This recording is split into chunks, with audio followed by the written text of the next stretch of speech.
He saved a child from a burning house, then got arrested for breaking in until the camera footage came out. What happens when a man rescues a child from a burning house and gets arrested for it? What follows shakes an entire city and exposes a system built to silence heroes like him. Drake Hart wasn't a hero in any traditional sense. He didn't leap from rooftops. He didn't wear a cape or glide through the sky with fireworks and theme music playing behind him. He had no super serum, no hidden fortress. His powers were far less glamorous.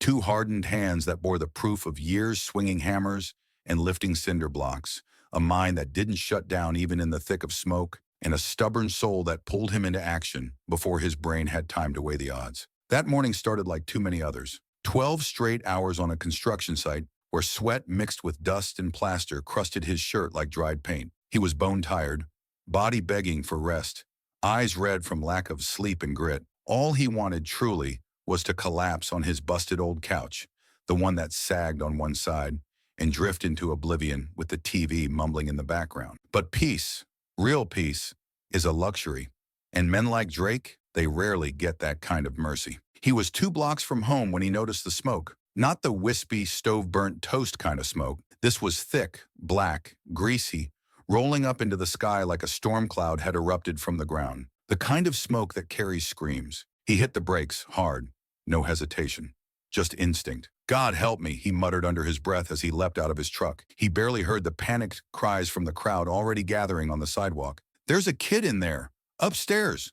Oh my God, somebody do something," because his body had already moved to the back of the truck, grabbed the small fire extinguisher he kept on hand, and the old hammer he never took out. Folks used to tease him for always having it. One day, he'd said, one day. Turned out that day had come. The front door of the house was already cracking, whining under the heat. People were standing in clusters like this was a movie scene, phones in hand, not a soul moving forward, just eyes watching, recording, but not Drake. He slammed his shoulder into the door once, twice, third time it gave. The heat slapped him like a wall. Smoke flooded his lungs on the first breath, so he wrapped the sleeve of his work shirt across his mouth and dropped low, crawling in. He didn't think. He just moved. Every step was a gamble. Wood underneath him snapped and moaned. He found the stairs by feel and the memory of blueprints. He'd worked on enough 2-story homes to guess the layout. The cries guided him. High-pitched, choked, desperate. That's what pulled him upstairs. Second floor was worse, like being inside a charcoal chimney. He didn't see her at first, just the shimmer of movement, barely a flicker behind the bed. She was tucked into the corner, tiny, curled in on herself, face smeared with soot, eyes so wide and wild he thought she might bolt. Hey, I got you," he whispered, as calmly as his shredded throat would allow. "I got you." He wrapped her in the blanket nearby, still warm but not scorched, held her tight to his chest like she was made of glass. When he turned to leave, the ceiling cracked behind him. A chunk of drywall exploded where he just stood. Not today, he thought. Not like this. Getting back down was a blur of stumbling, coughing, ducking falling embers. When he burst through the front door, it was like waking up from a nightmare into another one. Cold air hit him like a slap. Crowd noise rushed in. Paramedics rushed to him, took the girl. Applause broke out. Someone cried. Someone shouted his name. And for a split second, for a single heartbeat, he thought maybe, just maybe, goodness would be recognized for what it was. Then he saw the officer, white, young, stiff in that crisp uniform like it was still on the hanger, face blank, like he'd just stepped out of training. "You the one who broke in?" he asked, voice sharp and official. Drake, blinking smoke from his eyes, nodded. "I went in to save her. The house was..." "That's breaking and entering." The cop cut him off. "Hands where I can see 'em." "Wait, what?" "I said hands up. Now." And just like that, the moment flipped. Applause became silence. Screams for help became cries of disbelief. Phones came back up, this time recording something else. They cuffed him, bent his arms behind his back with such force he stumbled, pushed his face into the pavement like he was a threat. The girl he saved was yelling, "He saved me! He saved me!" over and over again. No one listened. No one even looked at her. Inside the cruiser, Drake leaned against the glass, wrists burning from the metal. Outside, he watched the firemen move like ants over the charred structure. Watched the girl's mother sob into a blanket. Watched a cop, same one who cuffed him, speak into a radio. Possible arson suspect. Forced entry. Arson. The word hit him like a punch to the chest. He laughed, not out loud, but inside, a dry, bitter laugh with no humor in it. So that's what this was now? He was a suspect? Because what? He wasn't wearing a uniform? Because he had tools and a truck and black skin? The arithmetic was simple. It always had been. Black man, working class clothes, muscles, sweat, calloused hands. Hero? Not in this version of America. Not without credentials. Not without a badge or a camera crew. At the station, they didn't give him water. Didn't let him call anybody. He sat in a small room with no windows. The walls painted that sick institutional beige.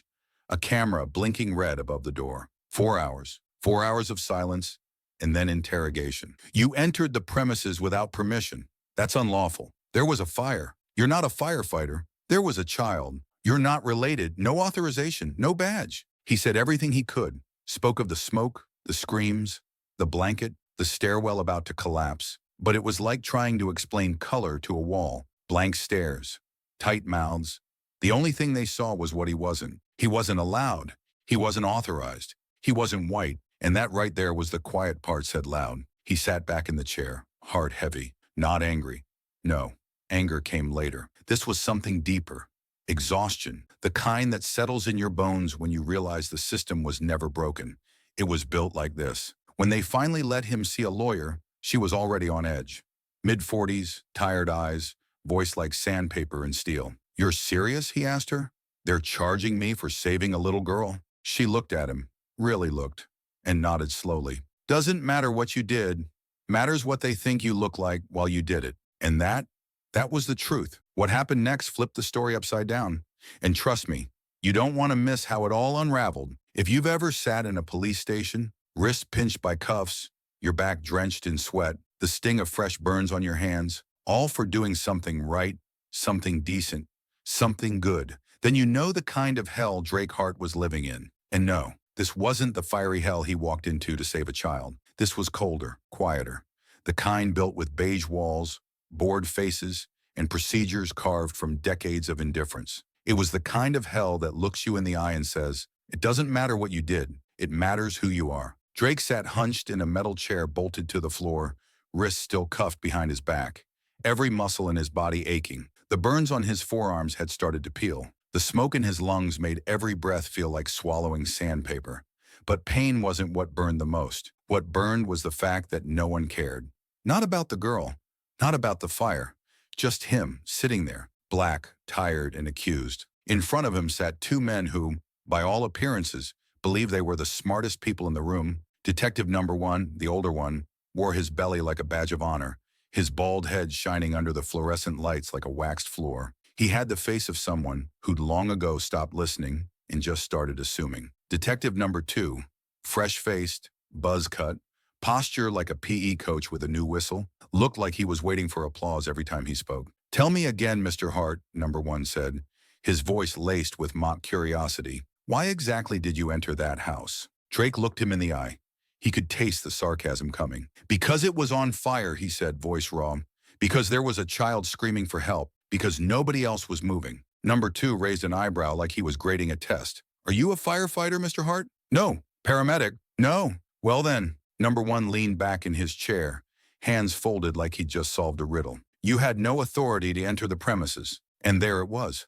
The system, boiled down into one smug phrase. No badge, no permission, no uniform, no rights. You could march into a burning house and pull out a child with your bare hands, but if you didn't have the paperwork to go with it, then congratulations. You're now a criminal. And if you're black on top of that, forget it. They'll have the cuffs ready before you finish catching your breath. But outside those four walls, something had begun to shift. The first ripple came from a teenager.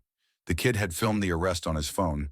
The moment Drake was pinned to the ground, face first on the pavement, while the little girl screamed, "He saved me." The boy's mother uploaded the video to Facebook with a caption that read, "This man is not a criminal.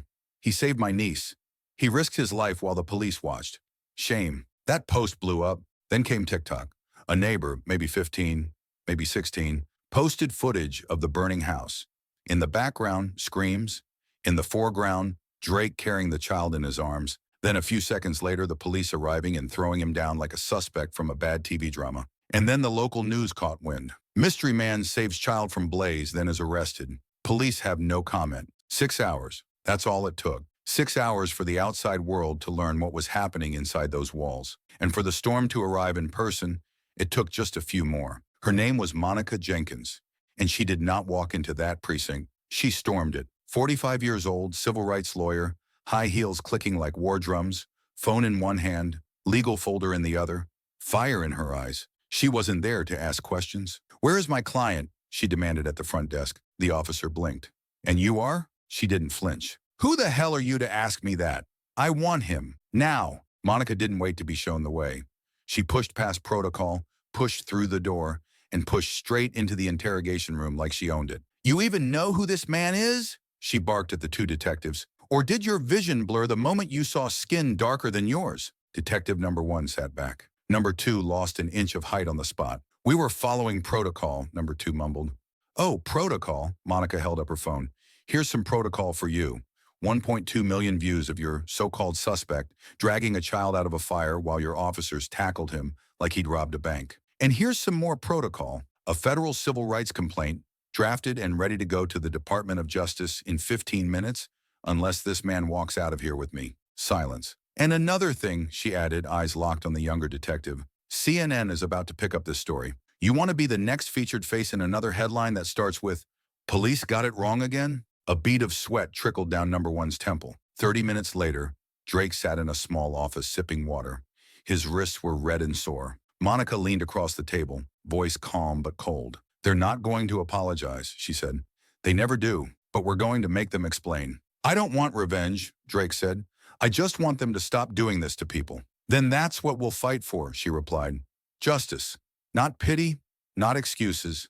Justice." Meanwhile, outside the station, the city had begun to move. No protests yet, but people were gathering, talking, sharing, mobilizing. When the evening news went live from the front of the station, the mother of the rescued child stood in front of the microphone, voice trembling but clear. "His name is Drake Hart," she said, "and he's the reason my daughter's alive." Her husband stood next to her, holding a homemade sign. "He's a hero, not a criminal." And still, silence from the police department, because silence is their shield, their wall of defense against having to admit they got it wrong. But then came the final nail. The fire chief arrived that morning with a USB drive in his hand. "This is from the neighbor's security cam," he said. "Watch it. Clear as day. Drake's truck pulling up. Drake jumping out, grabbing tools, breaking down the door, entering the inferno, exiting with the girl, putting her in the arms of her mother. Then almost 30 seconds later, the police arriving, calm, unhurried, and tackling him anyway." The footage hit the media before lunch, and the headlines changed instantly. "Hero arrested, police now under scrutiny after video proves timeline." Inside the precinct, panic set in. Officers ducked into offices. Phones rang unanswered. The department's spokesperson went radio silent.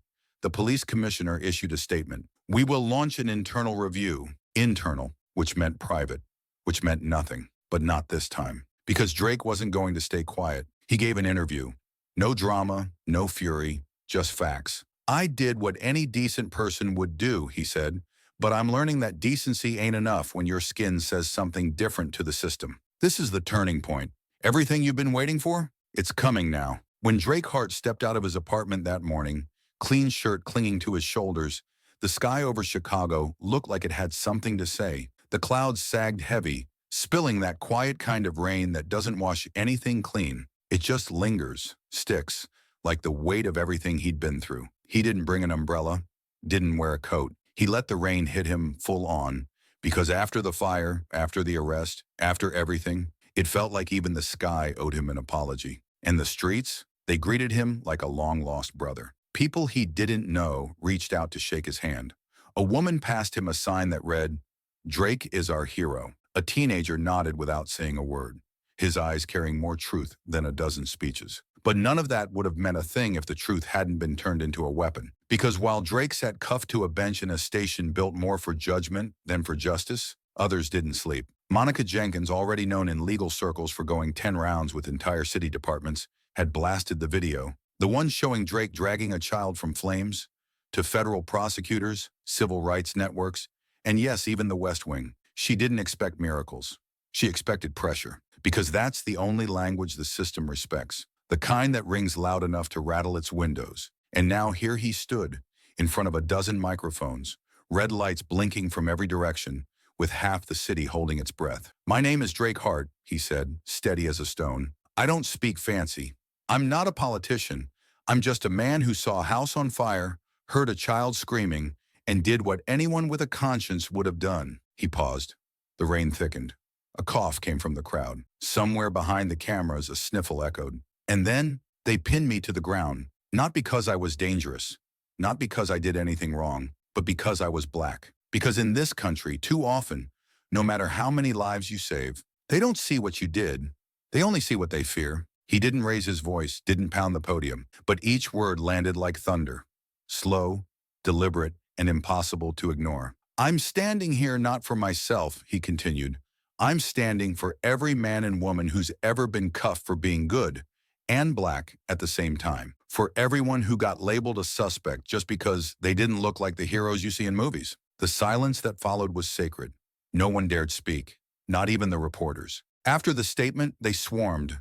Cameras in his face, recorders under his chin. "Will you file a lawsuit?" someone asked. "Yes," Drake said simply, "but not for money, for change." And change finally started moving. Within 48 hours, the state prosecutor's office announced a full investigation. The officers who tackled Drake were quietly put on leave. The department issued a boilerplate response. "We were not aware of all the facts. Our officers followed protocol," the usual spin. But this time, the city wasn't buying it. Because the footage, uncut, unfiltered, didn't lie. The video told the truth. Drake was there first. He was the one who risked it all. The officers showed up later and arrested a man who had already saved a life. Then came the moment no one expected. One of the arresting officers, the younger one, the same who'd claimed to sense something was off about Drake, went on a local talk show to explain himself. Sitting stiff in a studio chair, he started with, "I felt like he might be connected to the fire. He was just too calm, too confident." The host blinked. "I'm sorry," she said, not missing a beat. "He ran into a burning building and came out with a child. You showed up after and tackled him. Remind me again, which one of you was actually dangerous?" The officer blushed so hard the camera lights couldn't hide it. And just like that, his moment of justification became a meme. Meanwhile, social media caught fire in a way no department could contain. Hashtags like "Is Drake the hero?" and "Ars Justice for Drake" began trending nationwide. People from across the country, black, white, Latino, Asian, started sharing their own stories. Tales of being profiled, of having to explain that decency isn't bound by skin tone. One man, a 62-year-old veteran from Georgia, recorded a video that went viral overnight. "I gave this country 20 years of my life, but every time a patrol car pulls up, I still put my hands on the wheel and pray they don't see me as a threat. Drake, I see you, and I stand with you." The next morning, the city prosecutor formally dropped all charges.